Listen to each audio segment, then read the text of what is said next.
Hello, and welcome to Vision New England's Church in Action podcast. Here we talk with New England leaders about critical issues that impact how Christians engage in our culture to accelerate evangelism.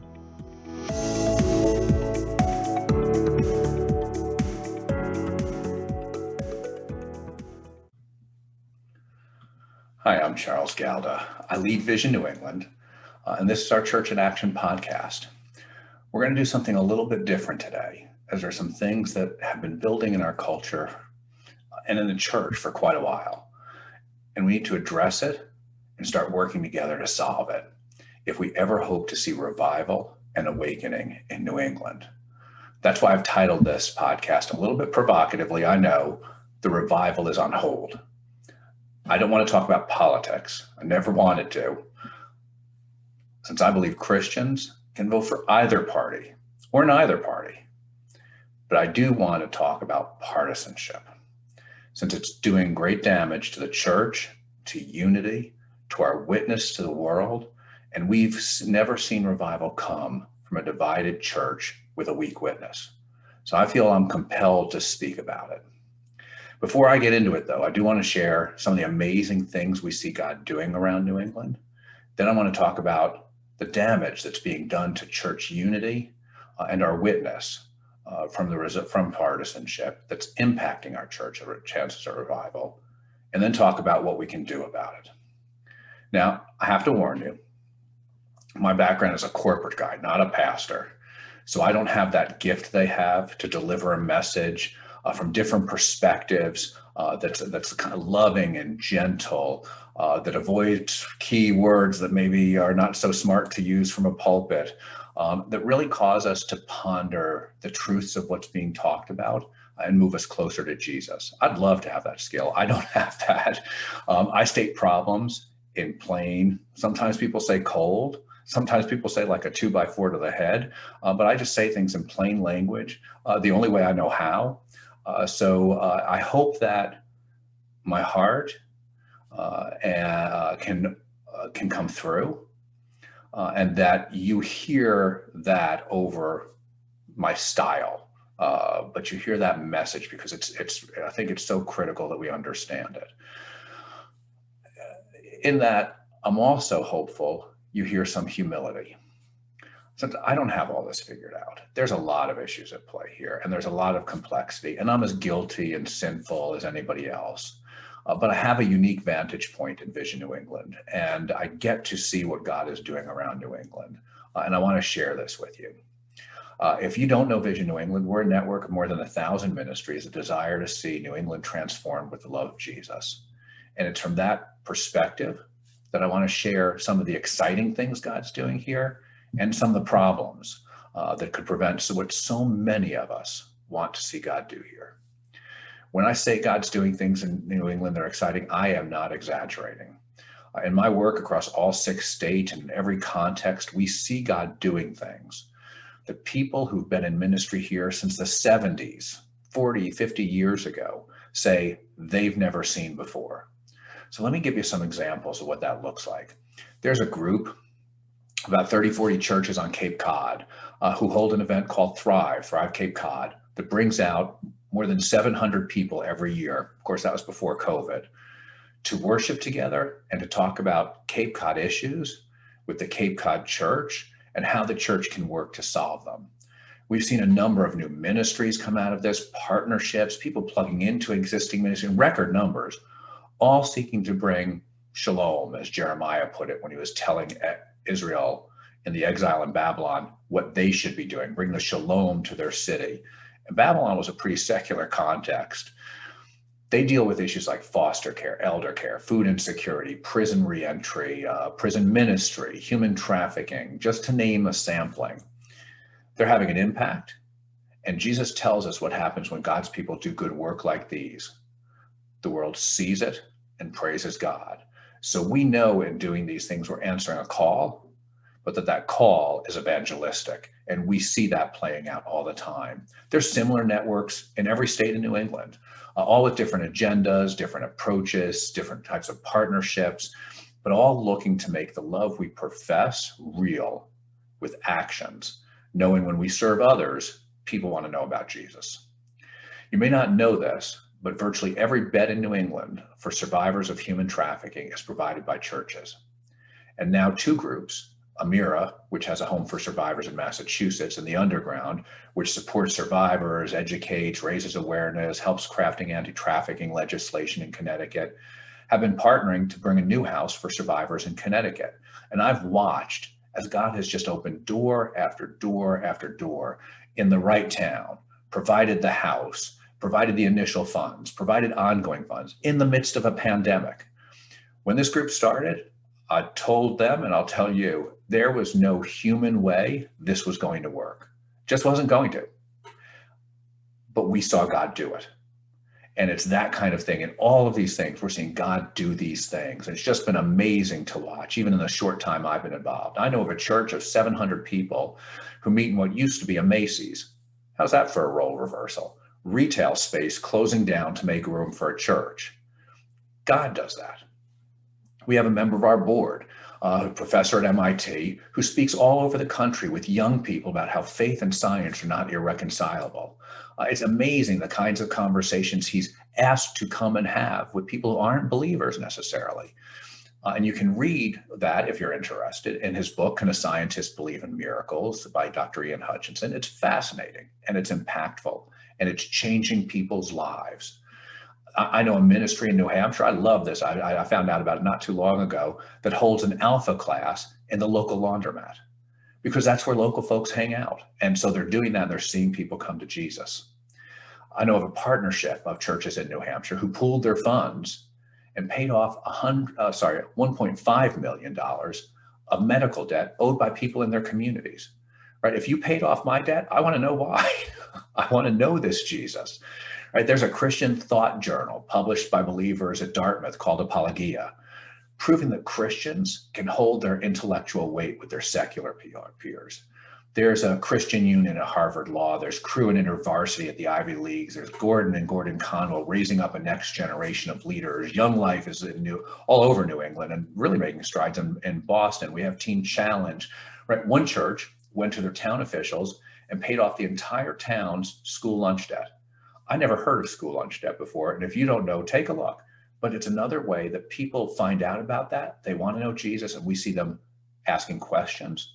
We see them showing up at churches. We see them making professions of faith, even in an online world. One church in Cambridge, years ago, they stopped having a Christmas morning service. And our first reaction is not having Christmas morning service. Wait a minute. Instead, the church staffs a local food kitchen. They've been doing this for 20 plus years, if I remember right. And they feed on Christmas morning hundreds of homeless people a Christmas meal, and they fellowship with them, and they talk to them about Jesus. There's another church in New Hampshire that rents out the local stadium to host their Easter service.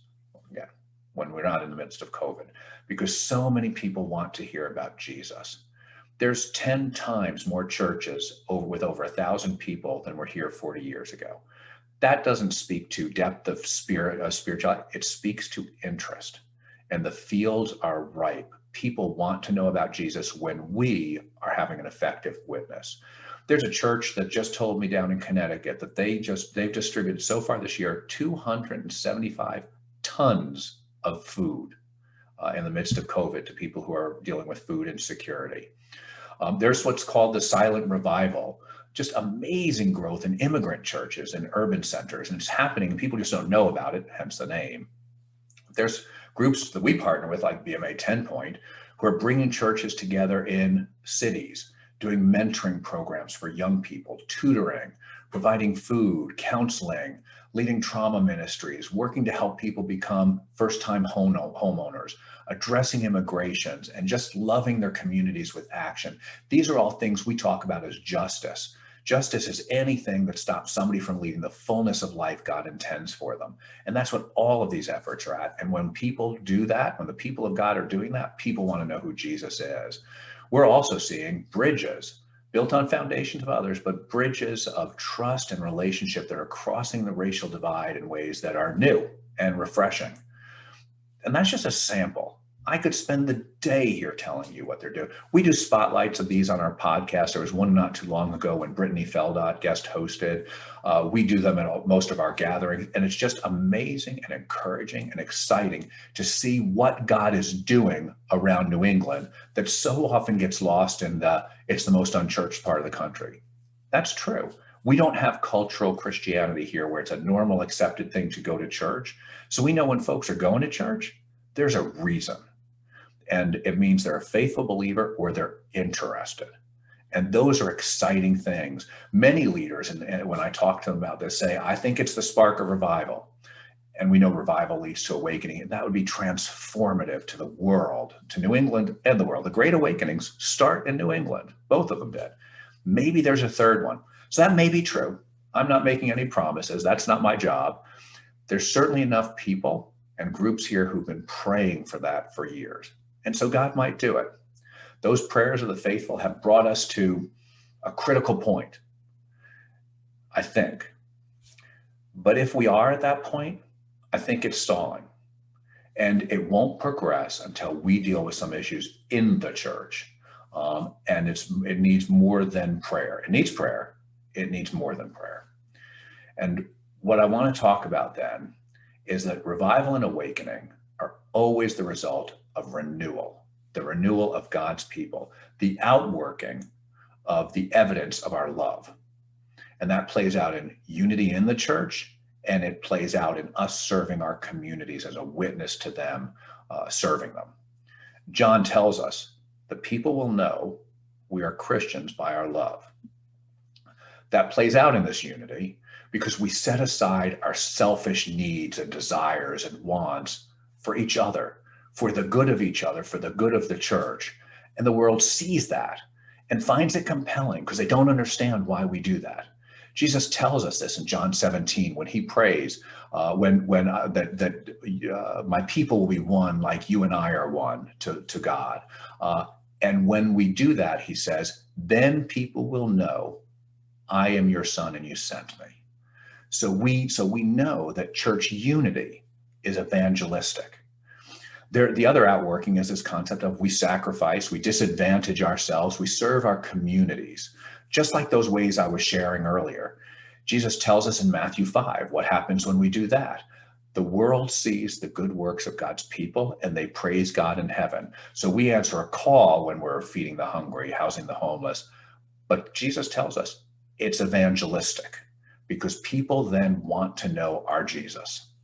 Brothers and sisters, when we love each other and our communities, it's evangelistic. Without action, our profession of love is just words, just like a lot of other words in our culture that don't really take action. If it doesn't take action, it's not real. And so we're seeing more and more people considering Jesus and surrendering their lives to him because of these kinds of things. In fact, we're seeing record numbers of people do that. And so partisanship, though, is a risk.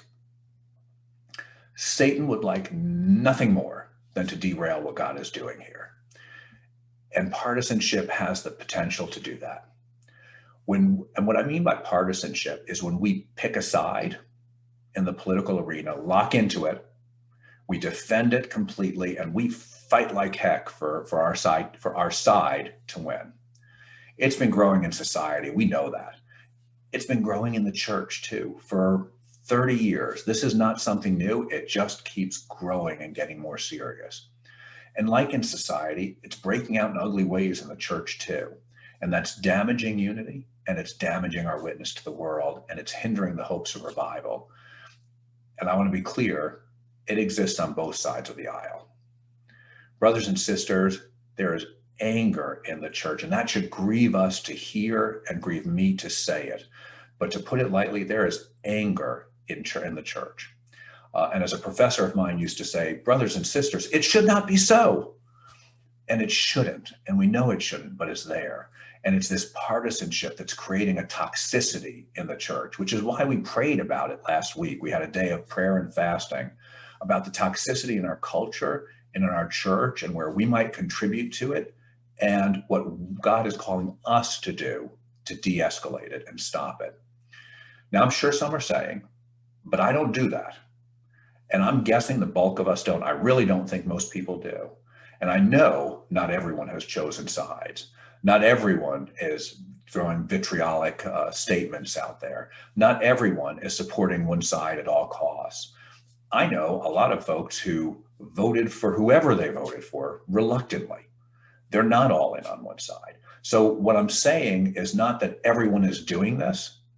What I'm also saying is it's our collective problem. And in fairness, some of us may be contributing to it and not realizing it.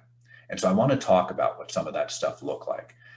It's becoming our face, not just to our brothers and sisters in the church, where we look at each other and think and assume things about each other.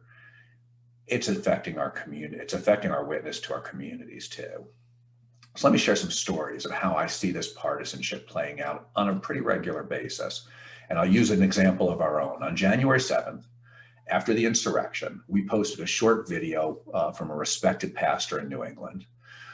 And he just reminded we believers that we can have peace. Despite what's going on in the world around us, Scripture tells us this pretty clearly. It's not a debatable point. We can have peace because we have trust in God. But within hours, we had to delete 23 of 26 responses to that post.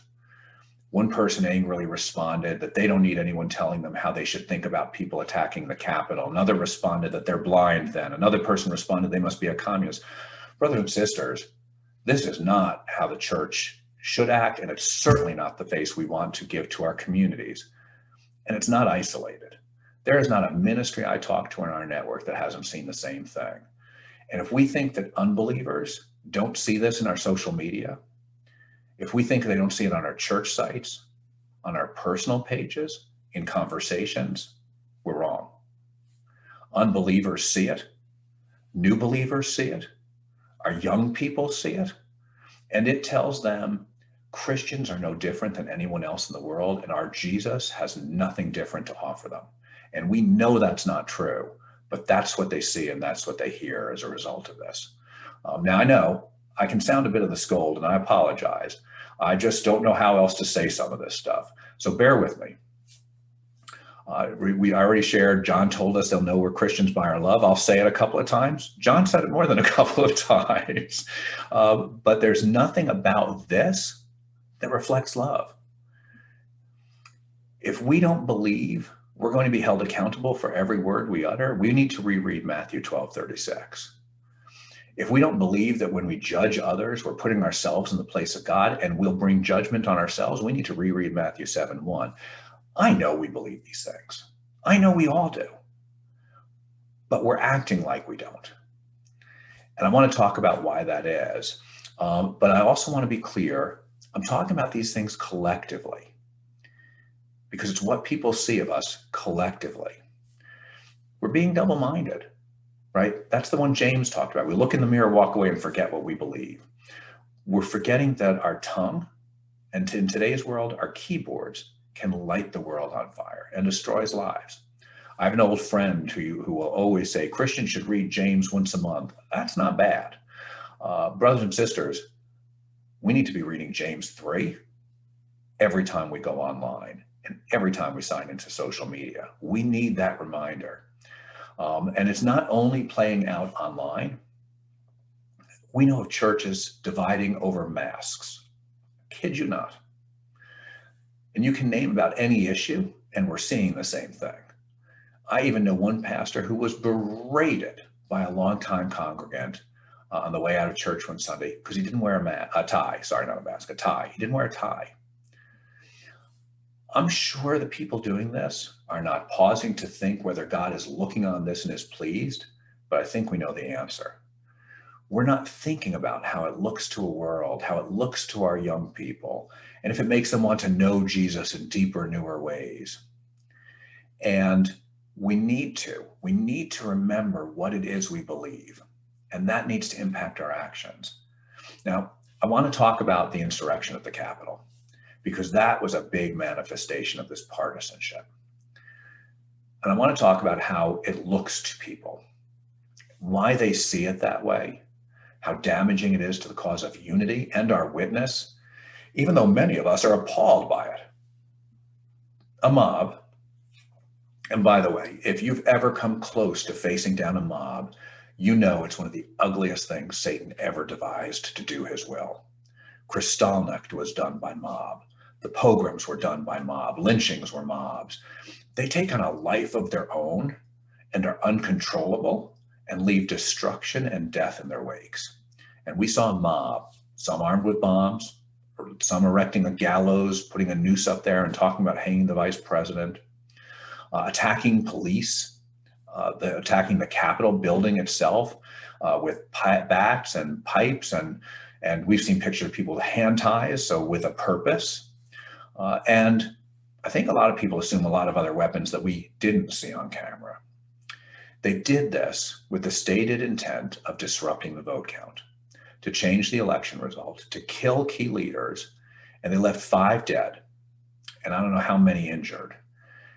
Based on what happened and what we've been learning since, we can't write this kind of stuff off as crazy talk anymore. And we can't say it's not a real threat. And we should thank God it didn't repeat itself at the inauguration. But who can say what would have happened had they gotten their hands on Vice President Pence or Speaker Pelosi or any other official? And it sounds like, by some of the reporting, they were minutes or seconds away from the vice president at one point. They damaged and they desecrated the American symbol of democracy in front of the world. And there was nothing Christian about it. And that should pain us as believers. But brothers and sisters, it's worse than you realize, I think.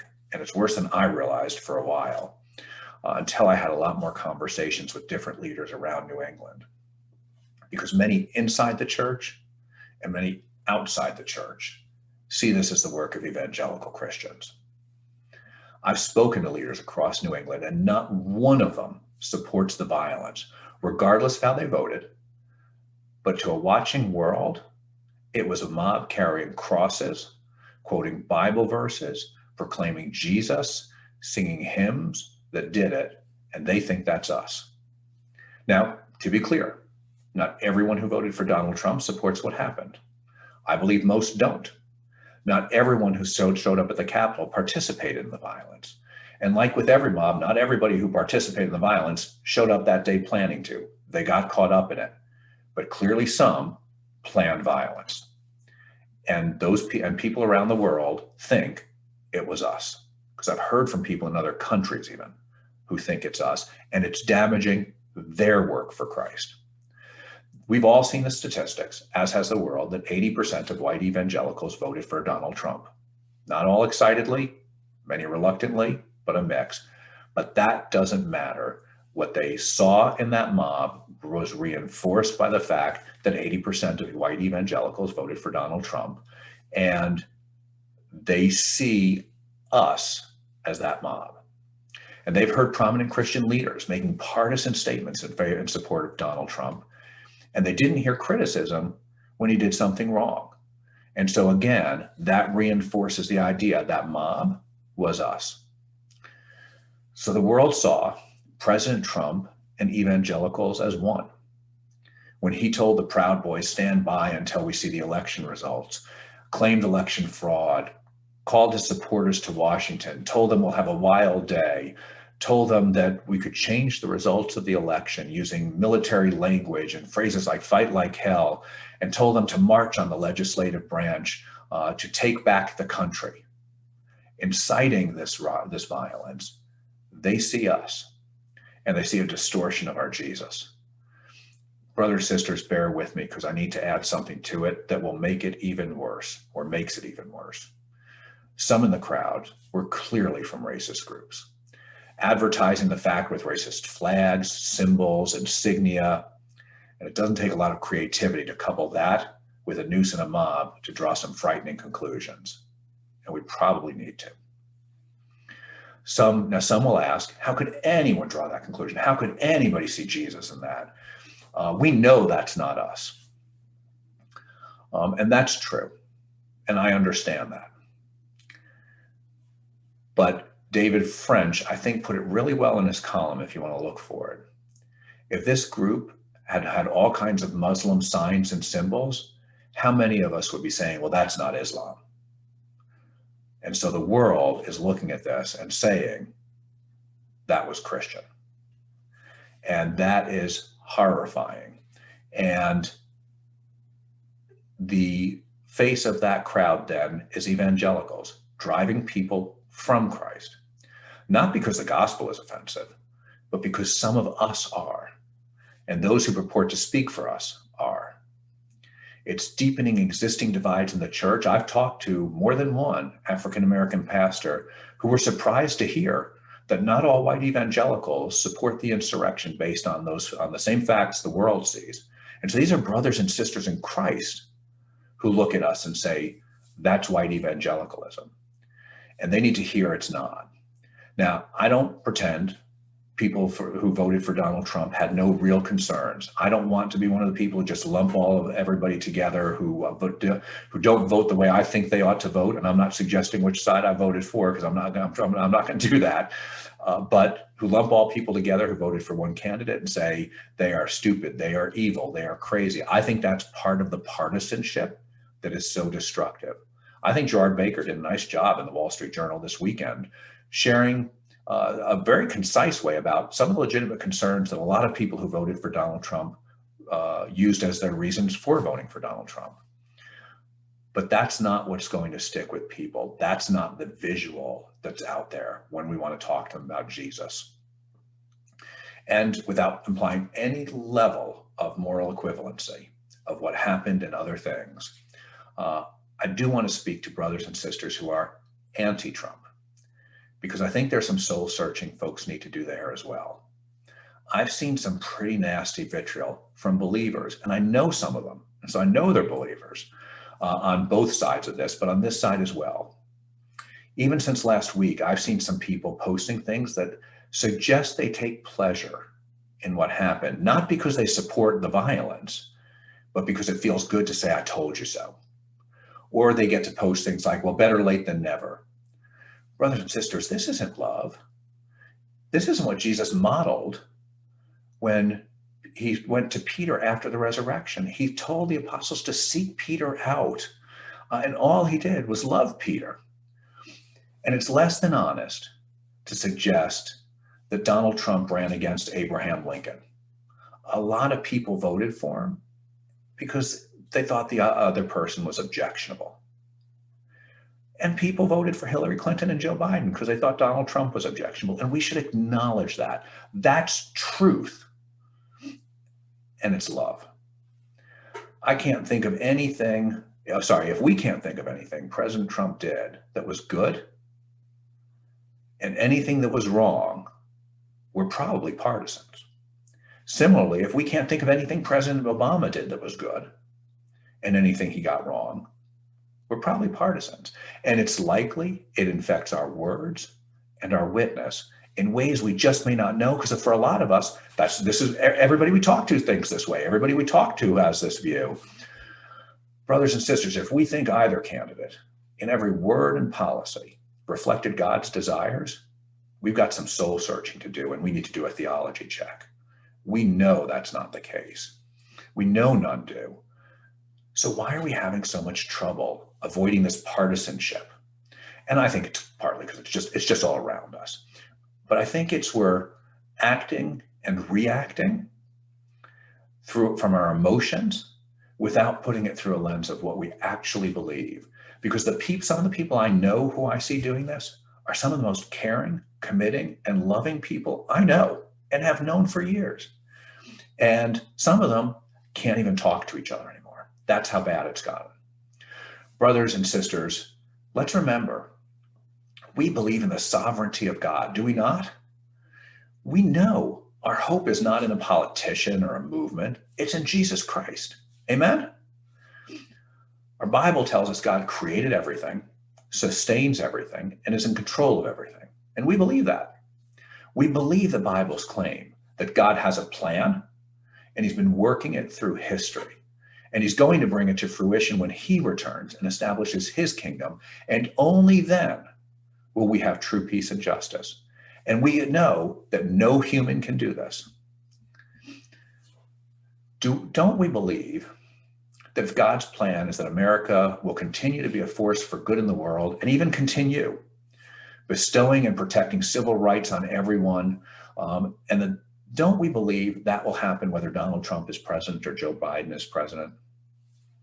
And don't we believe that when it's God's plan for the American church to be persecuted, which Revelation makes clear will happen, and that Jesus tells us to expect, and that that's been the fate of the faithful throughout time and history? Some of us have just had a holiday from it. When that time has come, don't we know that neither Joe Biden or Donald Trump or whoever is running when it happens, don't we know they can't delay it by a day? God's plans will not be thwarted, and we know that. The suffering will be heartbreaking, so I don't mean to make light of it. And if it's going to happen soon, I'm not looking forward to it. No one would. It's going to be bad enough at some point that even the saints in heaven will be saying, how long? Right? We read that in Revelation. But still, brothers and sisters, don't we submit ourselves to the plan of God? It's almost as if we look around us and see things that are unpleasant, to say the least in some cases. We look around us and see things that are unpleasant, frightening about where it could go, damaging to so many people, and it grieves us, and then we see a human as our hope to prevent it. That's idolatry. As soon as we say God has a plan, but we're going to trust this person to do better, that's idolatry. We may not mean it that way, but it's what we're doing, brothers and sisters. And if we want to reach the world with the gospel, we can't do that because it alienates them. Now, I don't mean to be calling us to apathy, because I don't believe that either. I don't want to suggest God doesn't use humans to advance his plan. We see that throughout the Bible. And I don't mean that we don't have a free will. But I do think he tells us how our response should be in doing those kinds of things. Work for justice. Amen. I'm on board. Work for liberty. Work for the things that are going to benefit people the most. But do it in love. Not do it by fighting for control. And that should free us from the anger. We should be much more comfortable just rising above the political fights of the day. There's a sense in which it's not our fight, right? Our citizenship is in heaven. We're just sojourners here, wayfaring strangers in the world, of words of the old hymn. It's like when my company based me in Canada for a few years. There was a separatist sentiment still present in Quebec. There's a whole bunch of issues they have around energy and defense and relationships and trade, and right. And I had a view on some of those issues, but I didn't spend a ton of time on it. And I sure wasn't angry about how it was playing out because they weren't my issues. I was going home soon enough, and I knew it. And that's where we are here today too. There's a sense in which these aren't our issues. We're going home eventually. And we will have justice when we get there. We will have freedom when we get there. We will have love. We will have peace. We'll have all the things that we yearn for as believers who trust in the word of God. And that should change our role from players, doing all we can to help our team, to umpires who call balls and strikes, speaking the truth, regardless of whether it helps a team or hurts a team. Right? Isn't that the model of what the prophets did? Right? They didn't come and take sides. We read the prophets judging Israel. We read them judging Egypt. We read them judging Israel and Edom, Israel and Babylon. They're not picking a side here on earth. They're on God's side.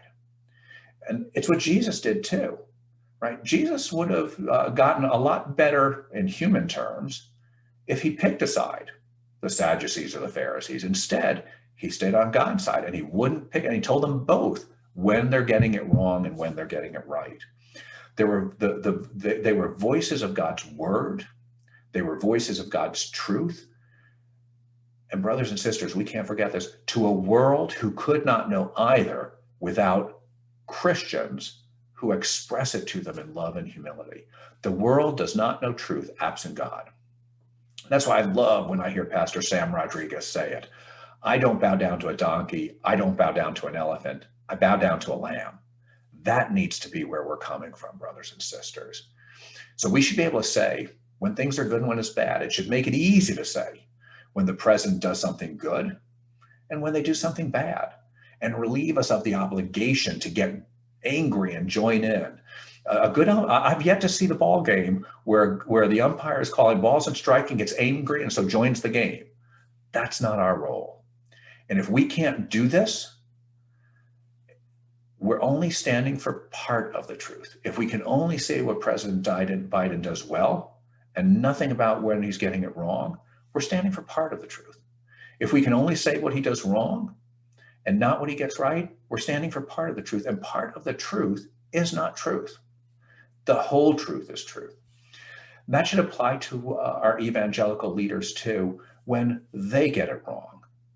Because we evangelical believers don't believe any human gets it right, regardless of how big an organization they lead, how vocal a pulpit they may have, and how many good works they do. We should be able to, and they should feel comfortable saying it to us too. We should be comfortable saying what you just said is not Christian. There's nothing biblical about that. That's partisan, and that does not speak for me. Brothers and sisters, it does the cause of the gospel no good when leaders on either side don't sound any different from any run-of-the-mill politician and claims it's from God. Do we think that attracts the world?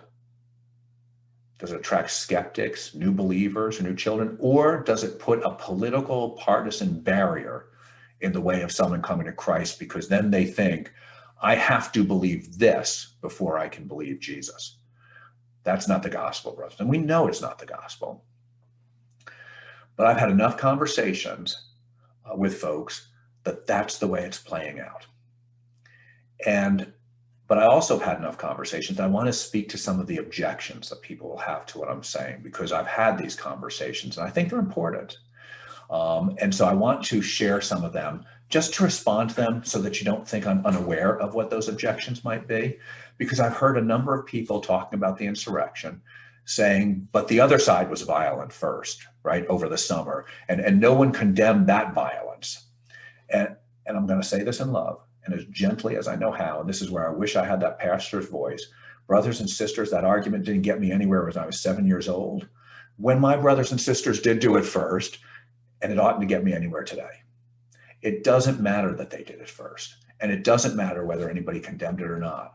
We've been arguing for decades that moral relativity is wrong, that there is such a thing as truth, that there is such a thing as right, and there is such a thing as wrong, and those are absolutes, and those are defined by God. How can we now invoke, but they did it to justify violence?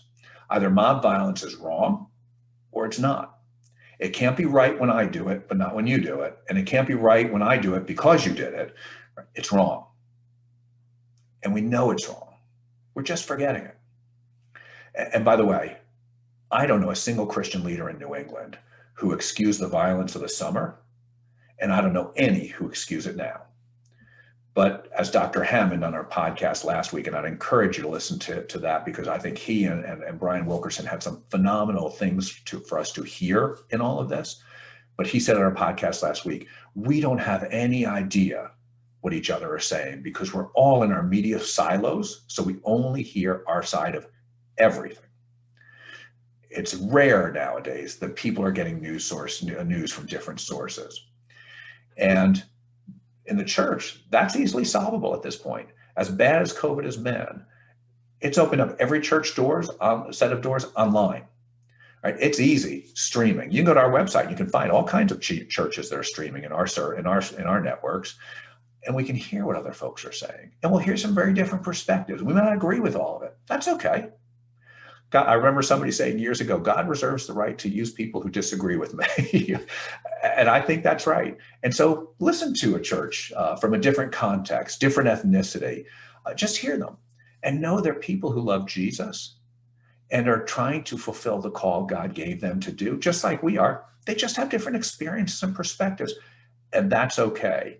I used to tell my Sunday school class back in Connecticut when we were teaching, you know who insists on uniformity? Satan. Look at the ugliest regimes we've had in history. And wasn't there enforced uniformity? Whether that was communism, Nazism, there was enforced uniformity. They cannot tolerate differences. God made us different, right? He made us with these different experiences, and he loves it. And why? I think he has a sense of humor because we're all so quirky. We don't realize we're quirky. We're all quirky. And we ought to celebrate that and understand it. And it shouldn't offend us to hear somebody who says something different. Yeah, another objection I've heard is that, well, we've got to do something. Otherwise, we're going to have socialism. Now, brothers and sisters, I don't know if we're going to wind up with socialism or not. I don't even know that we all mean the same thing when we talk about socialism, when we say it. Do we mean the Soviet Union flavor that killed millions of people and threatened the survival of the planet? Do we mean the Western Europe kind, which is much more benign, hasn't done that kind of damage by any stretch of the imagination? It has pros and cons. Is that what we mean? I don't know. But I can't find any place in our founding documents that says if it looks like socialism is going to be the order of the day, seize power and kill people. That's what the Bolsheviks did. Right? More importantly, where in the Bible does it say we can do that? And it doesn't. Brothers and sisters, it is either God's plan that that's going to happen or it's not. Otherwise, we're going to be found fighting against God, as one of the Sanhedrin said when the apostles were before them and they were debating what to do to them for talking about Jesus. Now, another one is that this is really Antifa. It was Antifa masquerading as Trump supporters. Now, I can't believe that any more than I did over the summer when I heard them saying that it wasn't Antifa, it was Trump supporters to make the left look bad. I rejected it then, I'm rejecting it now. It's certainly not consistent with what some of these groups were actually saying on their websites and in public. And let's think about it for a moment. We watched Antifa this summer. How many of us think the Capitol building would still be standing if this was Antifa? I don't. When we buy into these conspiracy theories, and both sides do it, in the absence of any evidence or facts, there's a sense in which we feel like we're the smart ones because we see what everyone else is too blind to see. But in fact, and I say this lovingly and forgive me, we look foolish. We look foolish in the eyes of the world, and it damages our witness to them. I don't mind looking foolish for the cause of Christ. We know that's going to happen. That's biblical. But brothers and sisters, we're looking foolish for other reasons. It's because we've latched onto things that we've heard one person say, one news source say, with little critical thinking and evidence behind it. And we're guilty of it. We're all guilty of it in some ways. But we look foolish and it hinders the gospel. Now, some will say, but we can't trust the media to tell the truth. There's validity to that. Some of the media has become so partisan, it's hard to differentiate them from one of the political parties. But I'd challenge us a little bit. Have we really tried to put the pieces together? Do we look at multiple, diverse, reputable sources of news before we form the opinion? Or do we see a headline, a post, read something from a source that may not be the most reliable in the world, on a site run by someone who used to work for one of the parties or one of the administrations, right? They're probably not news people at that point. They're still partisans. They've just chosen a different way. And that's propaganda. And we also don't know in that how much of that is Russia and Cuba and North Korea and China. We know they want to disrupt our system. We know they benefit from getting us to be at each other's throats. And we know historically, we've seen them invest in these kinds of things. And so we don't know if we're not unwittingly helping them do it. Now, if we don't have time to go to reputable news sources and hear both sides, and I understand that, we've all got families and jobs, then we probably need to lean on Proverbs a bit more and be silent. Or at least, in humility, be less certain. And that ought to cause us not to share the post and forward it on and get other people spun up. So that brings me to the last objection that I want to talk about today. And this is the biggest one because it played into the roles that was so big last week. And it was fundamental to the insurrection, or 2 weeks ago now.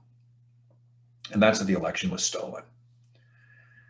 Brothers and sisters, bear with me, because I know not everybody wants to hear this. But if we look at the evidence count by state, President Trump barely won in 2016, and he barely lost in 2020. That doesn't seem all that improbable, does it? We're in the midst of a global pandemic that wiped away all of the gains, the economic gains of the prior 3 years. Many believed he handled the response to the pandemic poorly. And we know many object to his style, even if they like his policies. I know people who liked his policies, but couldn't bring themselves to vote for him because of his style that cost the Republicans the House in 2018. This should not surprise us, brothers and sisters. What surprises me is it was so close.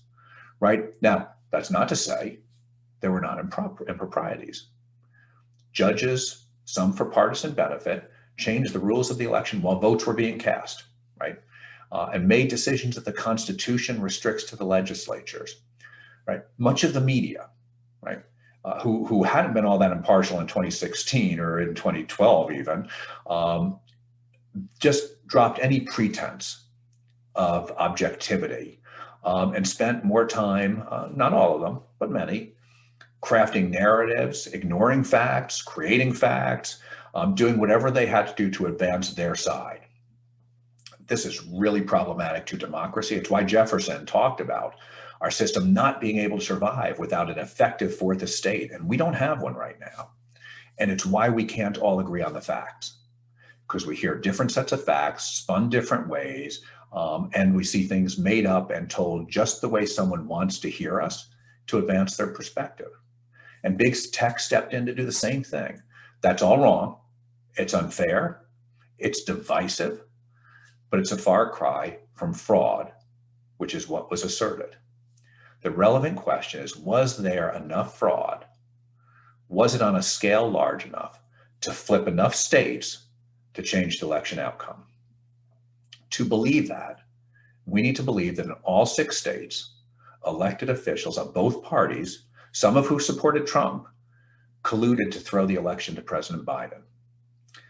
We need to believe that the judges who saw this, 60 cases, some of whom were Trump-appointed judges, had those cases come before us, and they're all in on it. And by the way, some of them wrote scathing opinions about the lack of evidence that was presented to justify throwing an entire state's election. That the entire Supreme Court, including 3 justices appointed by President Trump, that his own cabinet officials were in on it.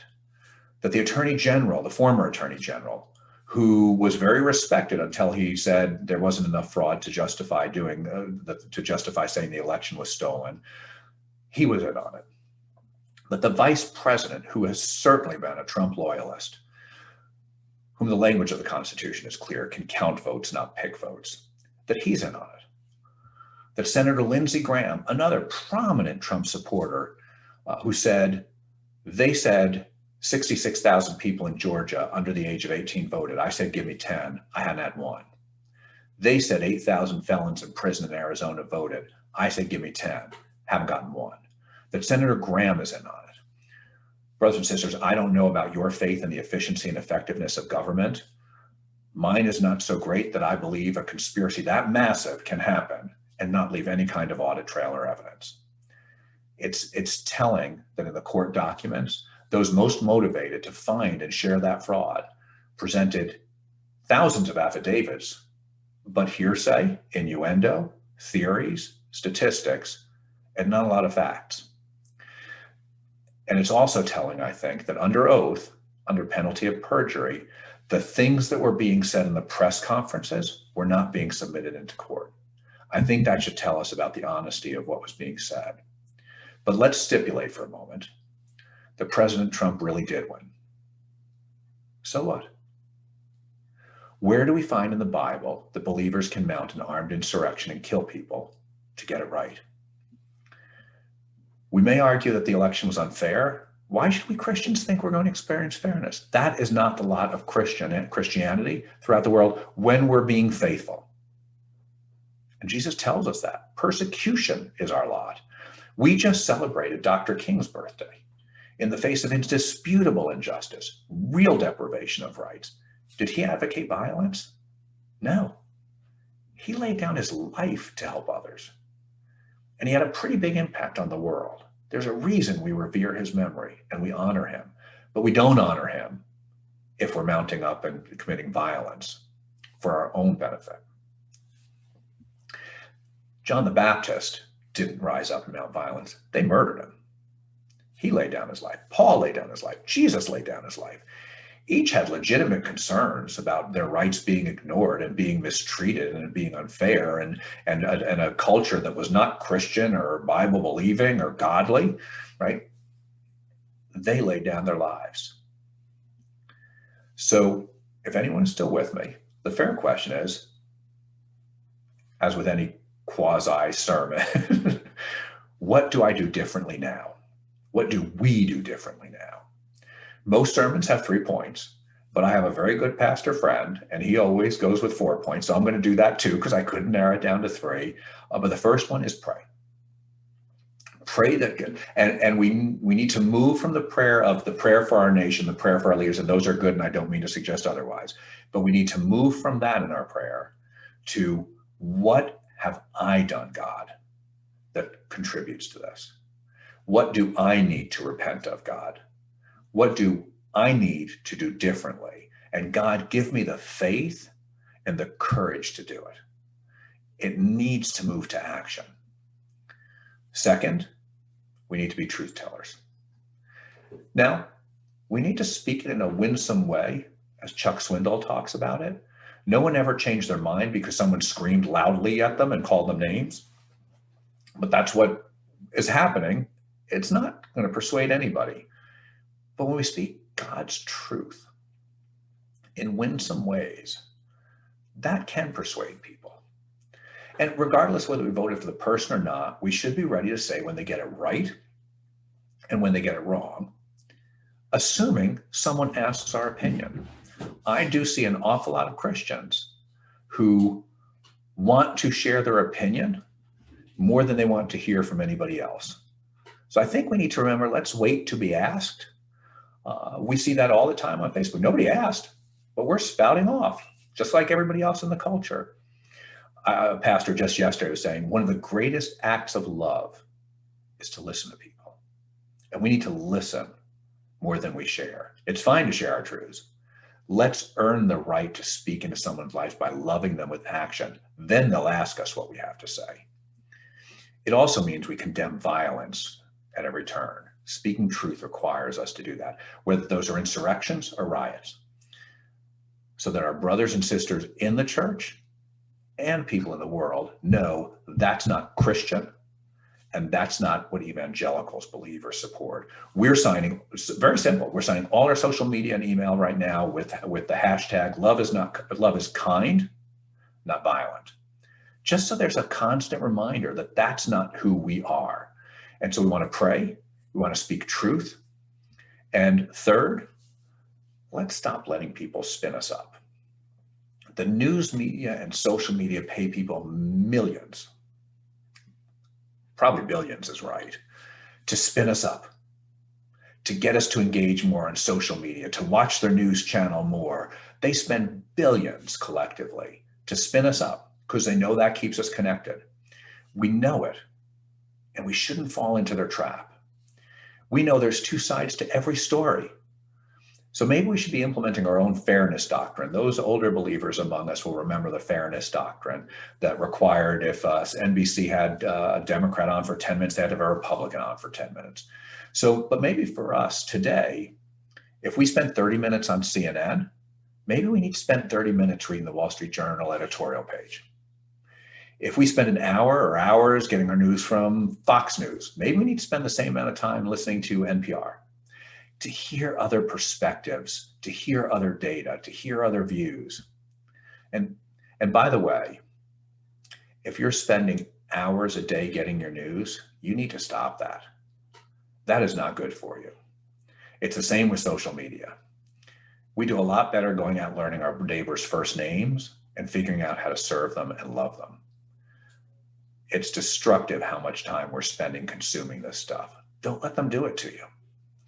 And if you don't have time to listen to both sides, like I said, I understand that. Just unplug, especially from social media. It's pretty clear it hasn't lived up to its promise to bring us all closer. I I'm not advocating ignorance. I read the newspaper every day. I listen to international sources of news as well as domestic sources of news. And I've always loved the ins and outs of policy and what goes on in the public arena. But if we can't do it and still express the love of Jesus, we should cut off the digital hand that causes us to sin, pluck out the digital eye that causes us to sin. So we've got prayer, we've got to speak God's truth, we've got to balance or unplug. And brothers and sisters, this is the big one. We need to live like we believe what we say we believe, and that's that God's in control. We need to get out of the fight, right? I've talked a lot about this side, this side, this side, this side. We need to not have a side. We need to not be on a side. We got to stop having a side. We just need to love people and let that love take action. It's nothing when we say, I love you. James talks about this. I love you. And then I walk away without doing anything to care for you. It has to take action, brothers and sisters. And that's with strangers as well as church people and family and friends. Before we speak, before we react, before we post, we should ask, does this reflect the love of Jesus? And will this make someone want to know Jesus more? I'm going to say that again. Before we speak, react, post, let's ask, does this reflect the love of Jesus? And will this make someone want to know Jesus more? Dr. Michael Spiegel at Dallas said it better than I can, and I appreciate my, for Dallas Seminary, that is, my friend Liz Babbitt at Johnny and Friends for pointing this quote to me. The question should never be, is the action leftist or right-wing, liberal or conservative, socialist or capitalist? The question should be, does this action love my neighbor? Does it look out for their interests more than mine? Does it manifest the fruits of the Spirit? That's the question. Not does it feel good to spout off and get this in front of somebody because they said something I didn't like. And brothers and sisters, if we're going to suffer injustice, and we shouldn't look forward to it, and if we're going to be deprived of our rights, and we shouldn't look forward to that either, let's learn from our African American brothers and sisters who know this experience far too well. But we are going to lose those things. Let's pray God delays it. Let's pray more and more people come to the kingdom before that happens. But brothers and sisters, let's yield to the sovereignty of God. Only by stripping away everything that's not Christ from Christianity, by letting our love take this action, by treating others better than ourselves, as Paul tells us in Philippians, only by doing all of that will the church be attractive to unbelievers. And only then will we have the unity inside the church that Jesus prayed about and told us people would be attractional. Only from that renewal of us, that change in us, will revival and awakening flow. And as we know, with other great awakenings, they started in New England and they spread around the country and the world. And that should excite us. The brothers and sisters, we know the last 12 months have not been easy. Perhaps God is putting us through some trials or allowing us to be put through trials, but is going to make good come of it. I'm a firm believer in Romans 8:28. I always tell people, if you only memorize one verse, you ought to memorize that one because you'll need it. Now, it would be good to memorize other verses, but at least that one. We know all things work together for good to those who love the Lord and called according to his purposes. And so God will use this. And he may be using it to fix some things in his church. I wonder, is it possible that by stopping us from meeting on Sundays or restricting how we meet on Sundays, he's showing us that we were too focused on Sunday and too focused on us and maybe too insular in some cases, and that we need to be more focused on the needs of our communities. We've seen churches do that, and I've had pastors say, I think I was missing this. Is it possible, and I don't even know what to call it, but the racial explosion over the summer after George Floyd and other killings, is it possible that God was using that to point at something in his church and say, guys, you've been letting this simmer for too long. You need to address it. You need to bring healing and unity in the church on racial divides to be able to have something to say to the world about it. And is it possible that the election strife and the insurrection, is it possible that in that God was telling us, you're losing your trust in me.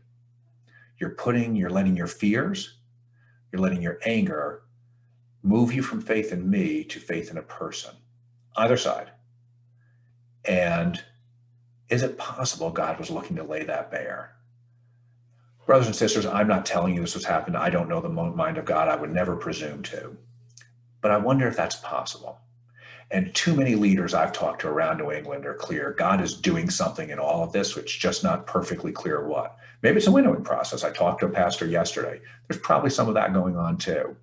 But as painful as this has all been, and let's hope we don't have more things we need to learn, but as painful as all of this has been, if that's what God is doing, that means he's getting us ready to do something. He's making us usable. And that should excite us, because it means that revival and renewal and awakening will come, that renewal will happen, revival and awakening will happen, and New England and the world will be changed. That should excite us, and that would make all of this worth it. V&A has been working here in New England since 1887, when we were originally founded under our old name, the Evangelistic Association of New England, which some people love as a name. And I believe we're going to survive me sharing these truths, even if you really do object to it. And I pray that if you do object to it, you'll extend to me some grace. For grace for where you disagree, grace for where I didn't say it the way I really should in a way that was helpful, grace for where I got it wrong or where I'm limited by my own understanding and experiences and expectations. And so extend that grace to me, but I would ask you to also pray for what is in it that God wants and needs you to hear to be more useful, to be usable. Pray for all of us that God will show us what we do need to hear. And we can junk the rest, but what do we really need to hear about? What do we need to do things that in a way that reflect the love of Christ? Brothers and sisters, we know if God is with us, who can be against us? The question we need to be answering now is, are we with him? And I know the answer is yes. We just need to live that way. Brothers and sisters, thank you for listening to me. This went on so much longer than I intended, but I thought it was so important to be said. Thank you for supporting Vision New England, and God bless you all.